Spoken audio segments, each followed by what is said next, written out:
रुक्मिणी जी के यहाँ प्रसवकालीन समय आया। रुक्मिणी जी के एक पुत्र का जन्म हो गया। अभी बालक केवल 8 दिन का था, 10 दिन का भी नहीं हुआ।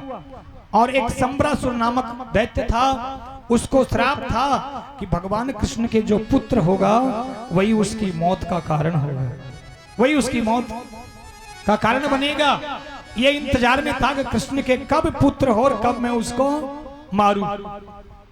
तो ये सूतिकाग्रह से ही उठा करके ले आया। और प्रेमियों, जैसे ही सूतिकाग्रह से लेकर के आया और इसने समुद्र में लाकर के फेंक दिया बालक को। लेकिन देखिएगा योग संयोग, समुद्र में फेंका और समुद्र में एक मछली निकल गई, बड़ी मछली। और मछली जब निकल गई, एक मछुआरा आया, उसने मछली को पकड़ा, इस मछली को भी पकड़ लिया। पकड़ करके जैसे ही लेकर के गया, सोचा ये तो बड़ी मच्छी है, राजा को भेंट कर दूंगा तो राजा खुश हो जाएगा। और राजा कौन? वही संबरासुर राक्षस जो बालक को चुरा करके और समुद्र में फेंका, वही उसके पास मछली को पहुंचाई। उसने उस मछली को अपनी रसोई में पहुंचा दी। रसोई में एक मायावती नाम की स्त्री थी जो रसोई का काम संभालती थी। उसने उस मछली को चिरवाया तो उसमें से वो बालक निकला जो भी जीवित। उसने सोचा देखो ये कब तो मछली के पेट में आया बालक, कब ये समुद्र में गिरा होगा और कैसे जीवित है। वह बालक को प्रेमियों पालने लगी, लेकिन विचार किया मैं इसका पालन करूं कैसे भी करके। एक दिन योग संयोग से नारद जी का आगमन हो गया और नारद जी महाराज इनकी रसोई में भी गए, संबरासुर में, जहां पर मायावती है। और मायावती नारद जी को प्रणाम करी और प्रणाम करके और निवेदन किया। तो नारद जी ने आज पूरा चरित्र बताया कि मायावती ये तुम्हारा पूर्व जन्म का पति है। पूर्व जन्म का पति? कि हाँ, पहले मायावती पूर्व जन्म में तुम तो रति थी और ये कामदेव था।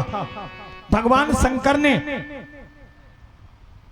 शंकर का जब सती से वियोग हो गया, देवताओं ने प्रार्थना करी कि पार्वती ने जन्म ले लिया है, उनसे विवाह करें। उसी समय पर यह कामदेव को भगवान शंकर ने पलक खोलते ही कामदेव को भस्म कर दिया। तो कामदेव की पत्नी जो रति है वो रो रो करके घोर विलाप करी।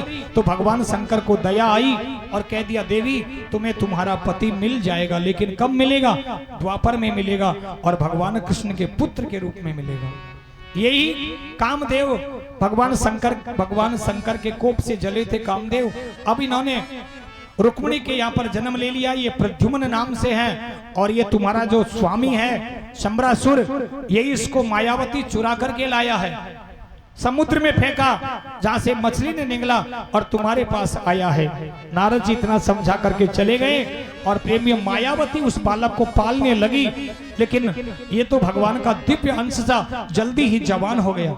ये कहने लगा देवी तू जो सेवा कर रही है उस भाव से नहीं कर रही जो एक बालक की सेवा करनी चाहिए थी, तेरा भाव मेरे प्रति अलग है। तब उन्होंने कहा मायावती ने कि आप मेरे पति है पूर्व जन्म के, सारा वृत्तांत सुनाया। और प्रेमियों मायावती ने उसको महाविद्या सिखाई और एक दिन ये संबरासुर से जाकर के भिड़ गए और देखते देखते संबरासुर का वध कर दिया।